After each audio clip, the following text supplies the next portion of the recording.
Alrighty, so I've been playing around with these new little servos by Hi-Tech. They're like 13 bucks a piece, which is great because they have incredible amounts of torque.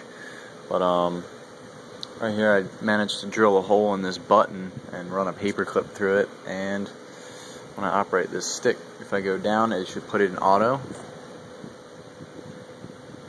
Put it in middle, it should go back to program. If I go up, it'll go to video mode. And I've adjusted the range so that it doesn't push too hard or put excessive stress on the servo. And it's part of a HP Pavilion, the outer shell of this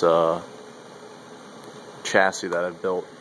I still haven't figured out how I'm going to hit the shutter button or the zoom, because the zoom button is so small.